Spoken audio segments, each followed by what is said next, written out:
83593660.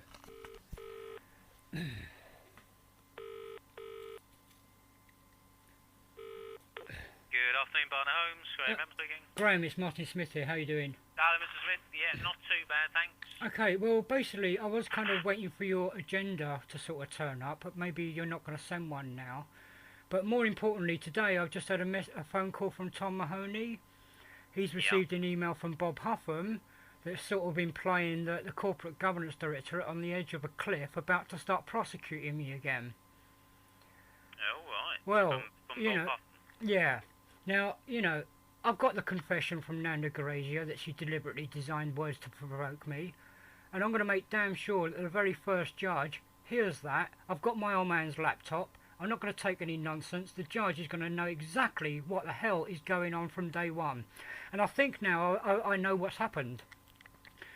Your guys, whoever it is in the council who might be abused, instruct the lawyers. That's it. That's all they know about. They don't know about anything else. They just get this instruction to evict somebody. So when Deborah Allday and Nanda and that blonde woman first went to the court trial with Judge Marin, and Judge Marin told them to give Mr. Smith a fair hearing back at the council, neither Nanda told Edward Mr. Smith deserves a good hearing. Deborah Allday did not tell her superiors the judge said Mr. Smith deserves a good hearing at the council.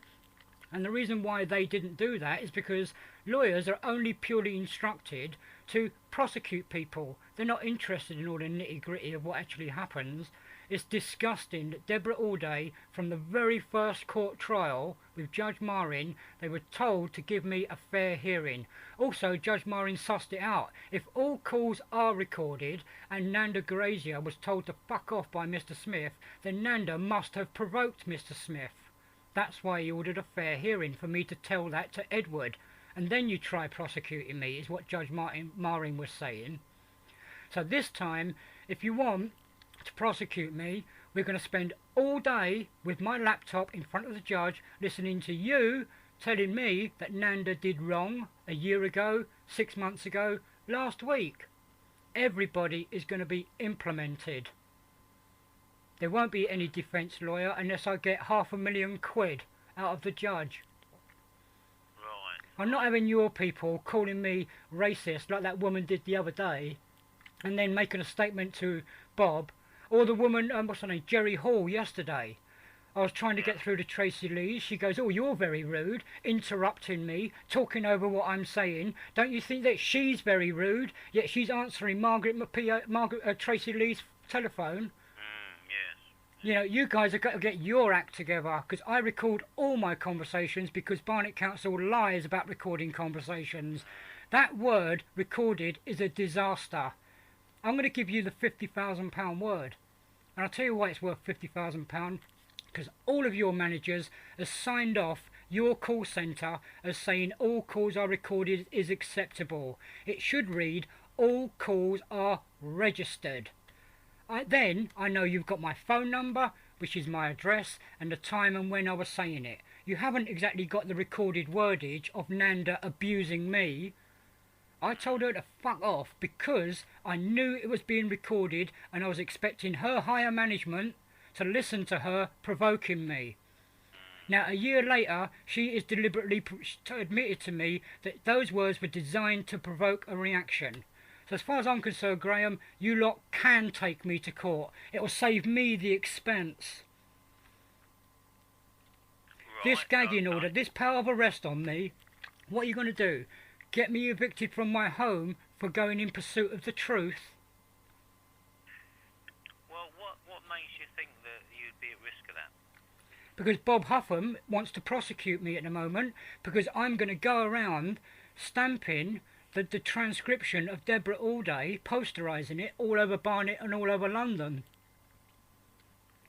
Right. I did this with the old Bill when Detective Sergeant Nicky Woods threatened to kill me. I typed out what he said. I put it on lampposts outside Scotland Yard, all over London, Westminster. We all know that it's very, you know, what happened to the old Bill in the last 15 years. They've sorted out this internal corruption problem. No police officer can say to you, you should know when his offences took place because you were the offender, so what damn right has Nanda got? That's my beef, and if I have to change the law of this land, I'm going to do that. That's my pursuit. And if you start prosecuting me, you're trying to gag me.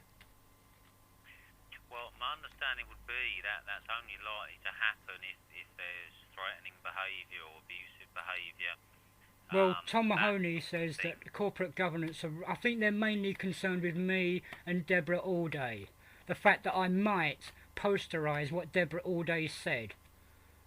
But I'm telling you, I'm going to do that anyway. Even if you do get me out of my house, I've still got all my paperwork, all my recordings. You'll never get your hands on those, and you will never be able to stop me publishing them. Even if you do evict me. And one other important thing as well, on July the 21st, I'm going to have my house rewired. You're going to come down and actually put an earth in my mains. I don't have any earth. I want insulation put in between my flat and the flat upstairs, because the flat upstairs is empty. Now's your opportunity to get something done about it, because if the next guy comes in and you guys start prosecuting me, you would have blown your opportunity to resolve this situation, because the judge is not going to look very fairly on you guys, because you had your opportunity to put some insulation in and you failed to do so. So, because Muircroft is out, and I'm due for a wee while, which is going to take 5 days apparently, you might as well put some insulation in. You mean sound insulation? Well, not so much that, Graham. My central heating, and I've got it on the original CCTV with Muircroft, he admits that my heating heats his flat. But because he doesn't have any insulation, it just goes straight up into the loft, straight out into the sky, killing the planet. I'm paying for the heat in the upstairs. When I put my thermostat on, I get to 23 degrees and it always runs at 23 degrees. It never goes off.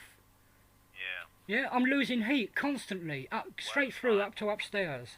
I'm quite happy to put that suggestion through to our people who make those decisions. Well, it's very important, isn't it? Especially, you might not be able to do it for everyone else in this street or in the whole land, but in my case, you took me to court over noise from Muircroft, right, and all of that behaviour, and you didn't succeed, so now is your opportunity, because if you start those allegations again, and you took no action to put this, to separate the two, you're going to look bad. And I'm going to make sure that the judge understands that you lost your opportunity to insulate. Well, yes, as I say, I'm here to help you guys as well, Graham. Yeah, the request is not a bad one. Yeah, you could spend £2 on insulation or 20 grand prosecuting me. It's up to you. Well, hopefully, the prosecution is not something that's going to be... Well, Graham, on Saturday, the guys came in to clear out Muircroft's flat. They took a radio upstairs with them. It was blasting through. I now understand what Muircroft's problem is. Muircroft was as silent as a pin drop. Yeah. And yet every time I asked him, he always said, "Oh, no, I don't hear anything, carry on." But they had a radio upstairs and it was blasting down here. On Saturday. Yes.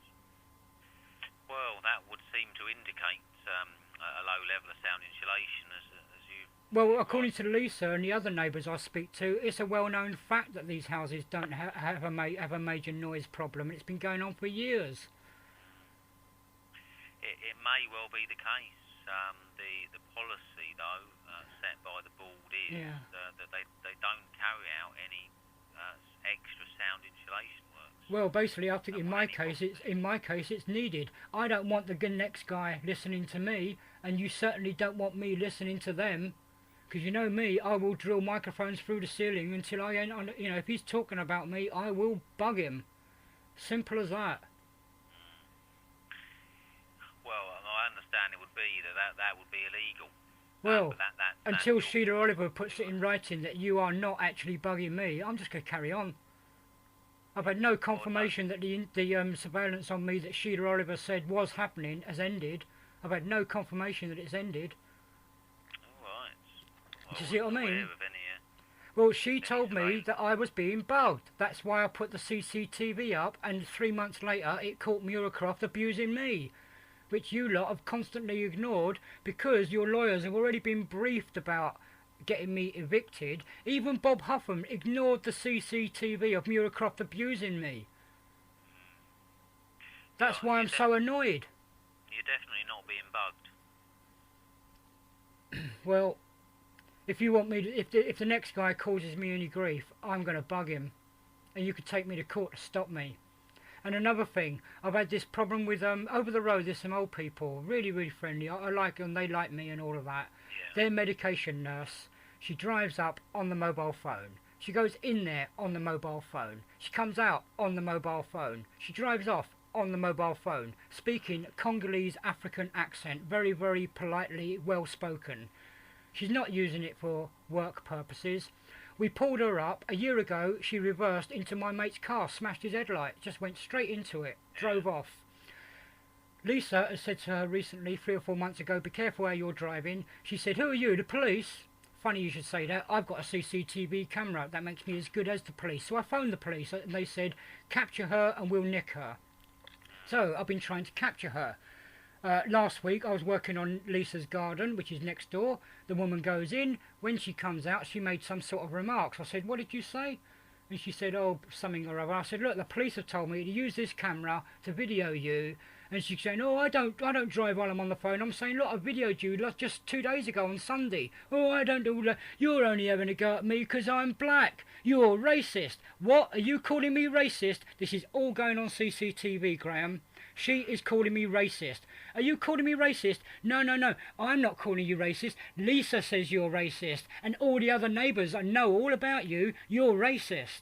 Really? So I've managed to find out who she works for, Adult Social Services. Spoken to her boss. That woman no longer comes in this street. It's only been 2 days.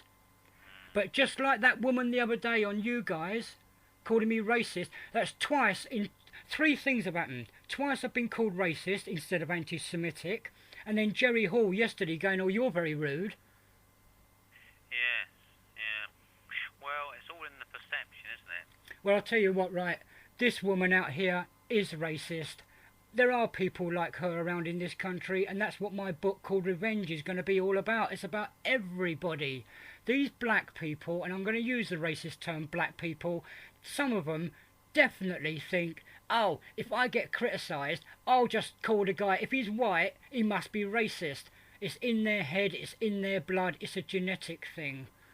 I get in the car with Lisa, I see a black woman, you know, driving. I think, fuck me, I said to her, oh, wow, I wouldn't mind giving her one. Lisa goes, oh, no, I wouldn't go anywhere fucking near them, they're black.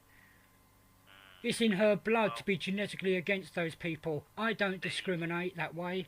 The rule that we work with is, as I've just hinted, it's the perception of the victim.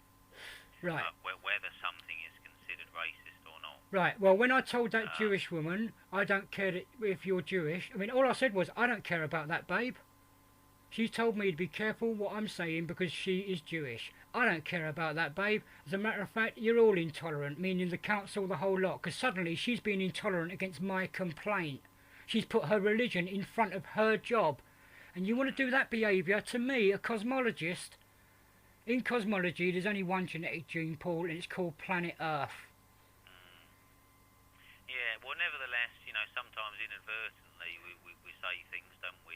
Well, this is it. Inadvertently, she then made a statement in bold italic writing, bold italic, in speech marks. Mr. Smith says all Jewish people are intolerant. You took me to court then to imprison me, on top of taking my home away. And then by accident, Bob Huffam got his hands on that recording. I gave it to him. I gave him the wrong bloody CD. The next day, when I turn up in court, first thing my barrister comes up and says to me, says, oh, it's good news, you won't be going to prison, they're dropping the charge. I'm saying, bollocks, are they dropping the charge? I want the judge to hear it. I'm not having anti-Semitic black marks on my fucking book, uncontested, Graham. And I am going to put black marks on Nanda's employment record. I can see what you mean, but... And I actually believe you are complicit in helping Edward Wichhausen protect his job. I don't want you at that meeting, Graham. I don't want you involved in helping Edward, who is really responsible for Nanda. Yeah, well, I'm sure that won't be a problem. I want you away from that, Graham. I don't want any pain towards you whatsoever. You've never done anything wrong towards me. Edward has, Nanda has. I've got the evidence and I'm going to pursue it, because it's evidence. What can I do for you this afternoon? I've forgotten. I know, Yeah, just inform Bob Huffam that I've got a tape recording of Nanda Grazier deliberately designed words to provoke me. And I am going to take them to court, and I am going to take the corporate governance to court. Okay, I can certainly do that. So you have a tape recording of Nanda Grazier admitting that those words were designed to provoke a reaction. admitting words designed to provoke a reaction. Yeah. And do you want me to give that message to Bob Huffam? Well, at the moment, he's not answering his phone. And he's in a meeting with the corporate governance director. I guess tomorrow morning he'll go to court, and by the afternoon I'll end up with a summons. Right. Well, I haven't heard about any of this, so I don't know. Well, I think they're concerned that I'm going to posterise Deborah Allday's transcript. Oh, I see. So you think it's to do with that? Yeah. Oh, I see.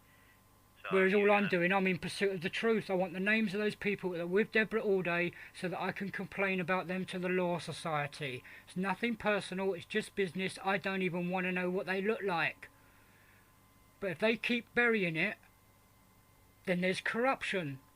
You've not been told the names of the people in the meeting with her? I've got a letter from him saying, I've got it right in front of me right now, it quotes, I must also point out, oh no, hang on, firstly, second paragraph, firstly, I must make it clear that this information will not be supplied if it were possible to state with any certainty who was present at the time.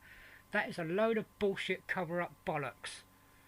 All you got to do is knock on Deborah Allday's head and say to her, give us the names of those people that you were with. Yeah, I don't know. I couldn't explain that answer. The problem I can. It's because Bob Huffam's office is at one end of the corridor and Deborah Allday is at the other end of the corridor. Somewhere in between, Bob's been told about Deborah Allday, but he's never sat round with a table with me and listened to the conversation that took place. Because the conversation I had with Deborah Allday culminated in Deborah Allday saying to me she's going to investigate the case against me more detailed with Nanda. Because if Murakov was proven to be lying, Deborah did not want to keep prosecuting me. Unfortunately, when she put the phone down, she called me a fucking fruitcake and got kicked off a case. Yeah, I remember the incident. There she is. I mean, I'll bring the whole thing up to you. Yeah. All right. Well, it sounds at the moment that I should never have been prosecuted from roughly March 2007. Nobody should have been prosecuting me. I should have been listened to. That's why I don't accept any injunctions against me. I don't accept that I've had to surrender my tenancy, because when a judge realises exactly what really did go on, I think you're going to get fined for taking my tenancy away from me. You tried to cover up something that's very important. Nanda Grazier, an ASBO officer for Barnet Council, high up, provoking people deliberately. I think a judge is going to hit the fucking roof, don't you? Well, I wouldn't want to prejudge any... Well, this is why I want to speak to Tracy Lees, because I think Tracy Lees does not want Barnet Homes to lose its political reputation. Therefore, cough up Nanda Grazier's wages, Tracy, and I'll keep my mouth shut. I'll give you all the phone calls, I'll wipe my computer, end of story. I'll give you my bloody hard drive, how about that? Just cough up 50 grand. Yeah. Okay, well, I'll pass on this message to It's politics, Bob Graham. Huffam. There's no problem with me doing that.